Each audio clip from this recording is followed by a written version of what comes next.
ជំរាបសួរដល់ពុកម៉ែបងប្អូនប្រិយមិត្តដែលស្រឡាញ់និងចូលចិត្តតាមដានเพจរបស់ដួងច័ន្ទជាប្រចាំពុកម៉ែបងប្អូនជួយ share មួយរដ្ឋមន្ត្រីអត់អៀនខ្មាស់របស់ប្រទេសថៃជារដ្ឋមន្ត្រីការពារជាតិរបស់ថៃបាននិយាយប្រាប់ទៅដល់សារព័ត៌មានថៃថាចាប់ពីពេលនេះតទៅមិនព្រមចរចារឿងអ្វីជាមួយនឹងប្រទេសកម្ពុជាបន្តទៀតនោះទេបើចង់ចរចាលុះត្រាតែកម្ពុជាប្រគល់ប្រាសាទតាក្របីមកអោយថៃកាន់កាប់រដ្ឋមន្ត្រីក្រសួងការពារជាតិរបស់ថៃគឺលោកណាត់តាផុនបាននិយាយយ៉ាងច្បាស់កាលពីថ្ងៃអង្គារទី4ខែវិច្ឆិកាឆ្នាំ2025ប្រទេសរបស់លោកនឹងមិនព្រមធ្វើការចរចាបន្ថែមជាមួយនឹងប្រទេសកម្ពុជាទៅលើបញ្ហាព្រំដែននោះទេរហូតដល់ប្រាសាទតាក្របីត្រូវបានប្រគល់ឲ្យការគ្រប់គ្រងរបស់ថៃវិញទាំងនេះបើយោងទៅតាមការចុះផ្សាយកាសែតព័ត៌មាន The Nation Thailand ដោយបានថ្លែងសន្និសីទកាសែតជាមួយទៅនឹងលោកណាត់តិផុនបាននិយាយបន្តទៀតថាលោកក៏បានប្រកាសជាសាធារណៈថាបញ្ហាទាំងនេះមិនត្រូវបានដោះលែងនោះទេតារាបណាប្រាសាទតាក្របីត្រូវតែប្រគល់មកឲ្យប្រទេសថៃវិញដោយលោកបានបញ្ជាក់ដោយមិនមានការពិតថា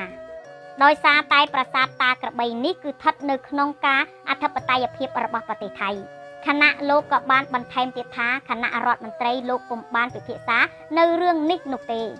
ដោយរដ្ឋាភិបាលបានទៅចុះកិច្ចព្រមព្រៀងដោយសារតែមានគៀបសង្កត់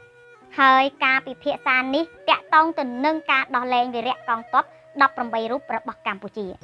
លោកណាត់តាផុនបាននិយាយបន្ថែមទៀតថានៅពេលនេះភាគីខាងថៃគ្មានអ្វីដែលត្រូវនិយាយបន្តទៀតនោះទេ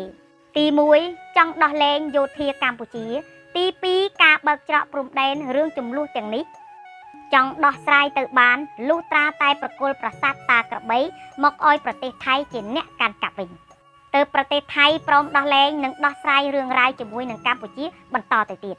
ពុកម៉ែបងប្អូនប្រិយមិត្តទៅពេលនេះបានដឹងថាហេតុអ្វីបានជាប្រទេសថៃមិនព្រមដោះលែងវីរៈកងទ័ពទាំង18រូបមកឲ្យប្រទេសកម្ពុជាវិញហេតុអ្វីតាមពិតវាចង់បានប្រាសាទតាក្របីរបស់កម្ពុជាសោះពុកម៉ែបងប្អូនប្រិយមិត្តការវាយប្រហារគ្នារយៈពេល5យប់5ថ្ងៃថៃបានចាញ់និងបាក់ស្បាតទាំងអស់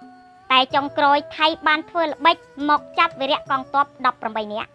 ដើម្បីទាមទារសំណងឲ្យដូរជាមួយទៅនឹងប្រាសាទតាក្របីពុកម៉ែបងប្អូនប្រិយមិត្តតើហេតុអ្វីបានជាយោធាថៃថ្នាក់ដឹកនាំថៃនាយករដ្ឋមន្ត្រីរបស់ថៃស្ដេចថៃហេតុអ្វីបានថុកទាបយ៉ាងនេះវីដេអូមួយឃ្លីបនេះសង្ឃឹមថាពុកម៉ែបងប្អូនស្រឡាញ់និងចូលចិត្តនិងជួយ share ចែករំលែកដើម្បីបានវីដេអូថ្មីៗជារៀងរាល់ថ្ងៃជាចុងក្រោយក៏ជូនពរពុកម៉ែបងប្អូនតាណាមណាពោពេញទៅដោយសុវត្ថិភាពគ្រប់គ្នានាងខ្ញុំដួងច័ន្ទជាអ្នកអត្ថាធិប្បាយជម្រាបលាជួបគ្នាជាមួយនឹងបងប្អូនសាជាថ្មី